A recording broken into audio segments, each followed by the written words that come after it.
Hi everybody. I wanted to make this video for our small groups and not only for our small groups, for people who are at home sort of studying and wrestling with the scriptures. We've been talking for a couple of weeks about the importance of scripture in growing our relationship with God. And while I understand that some people struggle a lot with the Bible for a lot of reasons. Maybe they're just not proficient readers. Maybe, they got it tainted in their mind somewhere, or the Bible is used to kind of manipulate or control them or browbeat them. They've seen a hypocrite in the past. They've been told there are contradictions. All those things aside, there's incredible, incredible value. Just literally like a treasure chest to be mined in the scriptures if we can begin to make our way there. And the other thing that I understand is that we have quite the variety of people. So we have people who are just brand new, just starting, not really exposed to the Bible, perhaps intimidated by it, frustrated by it. We have people that have been reading it for years and years, and they're quite comfortable there.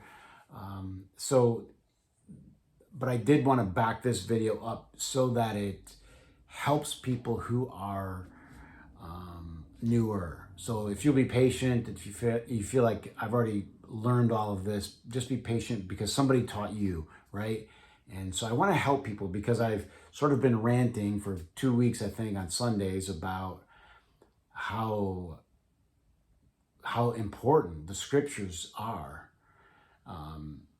Conceding that there are a lot of other ways that we grow spiritually, but what a treasure that we have that we really should mine. I mean, you have all of this inspiration, all of these stories, all these people's lives that we can draw from, wisdom, inspiration, all of these things, instruction, guidance for our life. And if we don't dive in, we're going to miss all of that opportunity. So I want to start simple. Hopefully, over the last 2 weeks, I did something to stir you towards some level of desire. I at least want to take a crack at it. And even if you've taken a crack at it before and you got frustrated, let me just try to re-engage you, okay? So this is really about what do I do when I want to start using the scriptures to strengthen my relationship with God, really to strengthen me. There's a psalm that says, he who knows and meditates on the scripture day and night will be like a tree planted by the water. It's this great root system. It's like you're going to be a stronger person if you build your life on a stronger foundation. So let me start with a couple basic things. First of all, get yourself a modern translation of the Bible. The first Bible my grandma gave me, I still have. It was in King James English. It's not how we speak today. It's English, but it's not how we speak today. But for some reason, that English translation held on. Was I think it's 1611 or something like that when it was first published. So it was in England and it was 400 years ago, and people don't talk that way. So there's no bonus points for reading it in King James, just to get that out there. The Bible was not written in King James. It was written in Greek, it was written in Hebrew, a little bit of Aramaic, but there's no bonus points. You're no closer to God. In fact, you're closer to the original if you read a more modern translation because they're more accurate to the original. I default read the NIV, New International Version, but what I almost always do is I pick up even more of a paraphrase next to it. So I will use the Message Bible, which is kind of like a paraphrase, and it really jogs my thinking. It really it says it in a different way. And you can go to a website called Bible Gateway, and it will give you, if you look up a verse, it'll have 20 different versions of that verse. So you can go endlessly diving in. But get yourself a modern translation. Just easier to read. If If you're reading a story, you can just breeze through it because it just has a flow to it. Okay, second thing I would say, if you want to get into the Bible, is start small and simple. Don't get overwhelmed. It's a library of books is really what the Bible is. So it has an overarching arc, I would say, to the Bible from the beginning to the end, but it's literally a library of books. And so what you want to do is just start with some short sayings that I was saying the other day, like I call them refrigerator verses. It's little things you would clip out that sort of summarize it. You know, Jesus saying, the last shall be first and the first shall be last. Jesus saying, do unto others as you would have them do unto you. You know, Jesus saying the first and greatest commandment is to love the Lord your God with all your heart. Of all the other commandments, that's the one. And the second is like it. Love your neighbor as yourself. Jesus saying, don't worry about your life, what you will eat or drink or what you will wear. And get all of these simple summarizing statements and start to memorize them. What I did and what I would encourage you to do is you get this modern translation and then just go through in the Gospels and underline the ones that are simple and easy. By the way, there are some sayings of Jesus that are, I'll call hard, difficult, hard to understand. And I wouldn't have time in this video to go through that, but there's a whole interesting layer. As you start to learn, you're going to think of it like layers. You're going to keep growing in your understanding of the scriptures. But some of them have nuance to them. Some of them have cultural context because they're based in a Hebrew mindset, which most of us don't really know much about. And not only do you have a Hebrew mindset, but you have a 2,000 year ago mindset. But those sayings that you don't understand, just put them over to the side, and we'll come to them. All right, we'll get to them. But there's so many easy ones, so many great ones, and life-changing ones that can free you from the anxieties and worries of life and inspire you and encourage you and instruct you. So underline those, get those going. Okay, then what I would do is, if I'm new to the Bible and I want to get something out of it, I would read one gospel. There's 4 gospels, life of Jesus. I would just pick one and read it. I would probably pick the Gospel of Mark or the Gospel of Luke, maybe the Gospel of Matthew first. Some people tell you to start with John. I really don't think you start there because John is very mystical, which we'll get to later, very metaphorical. And I think just the other Gospels are more historical in nature. They just kind of tell you the story of Jesus. And Mark is the shortest, so start there. Read that. Now you're getting comfortable about what is the life of Jesus like, and that gives you like an anchor. And then you can start to add more things to your knowledge of the Scripture. Then a thing that might work for you is read a proverb a day. So if you go to the book of Proverbs, it's kind of in the middle of the Bible. There's 31, and what you can do is every day you can read a chapter. And if you read a chapter, it's just going to take you a few minutes. And I think I learned this. Maybe somebody told me that like Billy Graham did it or something. He would read one chapter of Proverbs every day. And so every month you've read through the book of Proverbs. And the Proverbs are these little short sayings, if you don't know, and there's little tidbits of wisdom and advice for you and I. And man, do we need wisdom today, right? We need it in our personal lives. We need it in our culture. And I wanted to read one for you because this to me tells the importance of wisdom, and it's in the book of Proverbs, chapter 4. And it says, wisdom is supreme. Therefore, get wisdom. I mean, that right there. If you meditate on that, it's supreme. It supersedes everything else that you could desire. You say, I want knowledge. I want a degree. I want an education. You know, but wisdom is supreme. and therefore get it. Now listen to this next one. Though it costs you all you have, get understanding.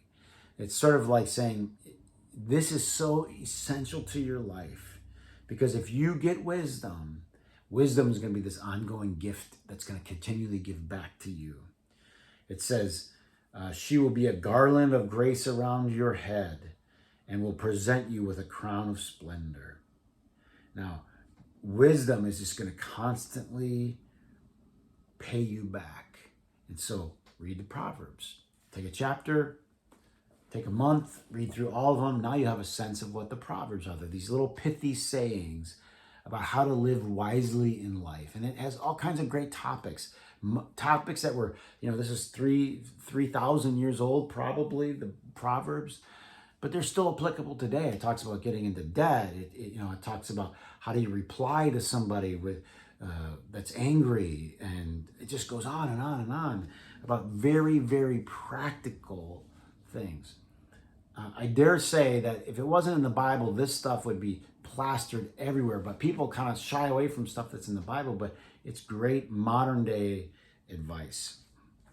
Okay, then what I would do is I would learn the story, what I call the big stories of the Bible, right? So we got Jesus, that's the New Testament, and I would start to learn some of the Old Testament stories, and just learn the stories. You don't have to memorize them, but what happens is people start to try to read through the Bible, which is good. I've done it many, many, many times, and I recommend that, but I don't know if I would start there. I would just start, what are the big stories? So you can read the story of creation, which, by the way, we could get into later. There's a poem and then there's a story about it. But then you read the story of Noah's Ark, and you read the story of, Abraham, and then you read the story of Moses, and you read the stories of David, and you'll go through, and then after a while you have a sense of the stories, Ruth, on and on. You make your way through and you get familiar with all the big stories. Now there's a ton of smaller stories within, and then you start with the big ones and then make your way to the smaller ones. But get familiar with the big ones, because then you'll be more comfortable at church or in conversation. And what I really think about these is these stories become a part of you, and that's the bigger thing. I don't think we totally even know the benefits of us burying these stories deep inside of us. But I think it's absolutely vital. We learn through stories. That's how we connect. It's somehow we relate to people, the struggles that they go through, the dilemmas that they face, the odds that they overcome. It's all the stuff that we face in our modern life. Just the circumstances just have different names and faces to them, but they're the same struggles. And so start to learn all of the stories. Okay, then what I would say is after you've done all of that, then you'll be ready for what I would call a deeper dive. And I introduced, and I want to talk for a minute about the quote contradictions in the Bible. So I introduced one on Sunday that let's see, 2 Samuel 24, I think, verse 1, and then 1 Chronicles 21, verse 1. And basically the first one says that God incited David to take a census. And then the second one, several books and chapters later, says that Satan incited. And so when you read these are two accounts, Samuel and Kings, along with Chronicles. They're like parallel accounts. And it would almost seem like a waste. Like, why do you repeat them in the Bible? And if you've ever read through the Bible, you'll get the sense when you read all of that stretch that, wow, this is repetitive, But then you pick up this nuance. You're like, oh, this is quite different. They said, one guy says, God said to do it, and one guy says, Satan said to do it. And there's many things like that in the Bible. I'll give you another example. Throughout the Old Testament, it talks about God wanting sacrifice, and how to sacrifice and all this thing, and they would take animals and sacrifice them, and that would appease God.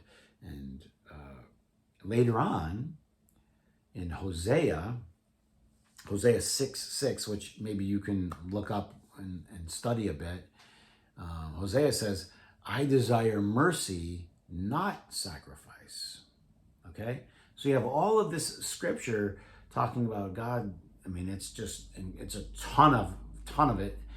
Sacrifice and sacrifice. And then all of a sudden Hosea says, God doesn't want sacrifice. He wants mercy, obedience, those kinds of things. Along comes Jesus.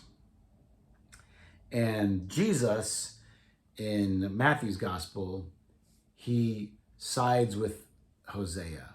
And he says, haven't you read, I desire mercy, not sacrifice? So you have this contradiction, and then you have Jesus choosing the latter. And here's the thing that will help all of us. Let me just teach about this for just a quick minute, because this is the part that a lot of people don't get. People that get hooked by the skeptical, educational, anti-God crowd. See, there's this contradiction. What they don't understand is that they don't see the scope of Scripture, the scope of it. And that's what you got to get. You got to understand that the Bible is not a list of things to do and not do, frozen in time. It was written over the span of hundreds and thousands of years. It covers. And what happened over those hundreds and hundreds of years? People grew in their understanding of God. And you will see this over and over and over again. And once you get this key, this will just unlock so much for you to understand the Bible. Because there are these constant nuances and changes, and you can get locked into something that's old, and Jesus didn't. He sided with the progression. So what would happen is you had these people talking about sacrifice, and then the prophets came along, a whole other section of the Bible, the latter half of what we call the Old Testament. It's a lot of the prophets are critiquing the earlier parts. And they're saying, no, this isn't the way. This is the way that it is. So what happened? There was a development in how they understood God. The old ways people thought about God, where God was that God, and they believed multiple gods, or they were vindictive and they were angry and they were petty, and you were always having to kind of pay them off, right? You were always having to do a sacrifice to appease them so that they would either bless your crops or, not be angry at you. And Jesus sided with the prophets that evolved away from that kind of understanding. Here's another way to think of it. Think of it like a movie. Think of it like the movie Iron Man, right? Good movie. Well, I liked it. But you have the Iron Man character at the beginning of the movie, and he's like, it's just rock and roll and Back in Black, and he's just Mr. Cool, and he's got his shades on, and he is uber wealthy, and he sells missile systems to the government and makes all this money, and then boom, he gets hit. He's out in the field and he gets hit, and he has this epiphany where he realizes that perhaps he's part of the problem. And once he has this epiphany, and that's how all good movies are, right? These characters, they're kind of reborn. Then they say and do different things because they're different people. And if you were to quote the person in the earlier part of the movie, you would hear him saying they're the hero, but they're saying things that are not very heroic because they haven't been changed yet. And if you don't see the Bible for its arc, for its sweeping scope of the story, of the development and how people evolve in their understanding, then you're just going to get locked and you're going to get stuck. And you're looking at individual slices of an arcing story. So yeah, you can take all these stories and they do stand alone in their own right, but they also contribute to a major arc. That's what's so fascinating about the Bible. And I'm just scratching the surface. I mean, we could go on and on endlessly about the treasure that is the scriptures. I hope that that you'll take it on. You don't have to be a master. Just start. Just begin. Here's the key thing. Have a humble heart. First, be humble enough to read it. Be humble, saying, there's a lot of stuff that I don't know. And man, if you start with humility in your life, you can go a long way. Because you're just saying, there's a lot that I don't know. And I don't want to be so arrogant as to think that I could never gain anything from the Bible, right? And then take your humility with you while you're reading it. Don't assume that just because you read it or because somebody even told you something 10 years ago about the Bible, that that's true. Maybe you're going to keep growing, there's a key thing, in your knowledge because you're staying humble. You're staying open. Humility is just basically open that I could be wrong. There's still something else I might need to know. That's really how they did it in Jesus' day. They had a thing they called midrash, which was they were constantly commenting and learning and growing and telling stories and the Bible was, they didn't see it as this stagnant thing, but they were wrestling with it. That's why Jesus says in Luke 10:26, how do you read it? What does it say? And how do you read it? There's two key things. You got to learn what's in there, right? So you have something to wrestle with, and then you got to wrestle with how. How do I read it? What have I been trained? And I owe you some more on that in the future, but I'll let you go for now. Happy Bible hunting, everybody. Enjoy.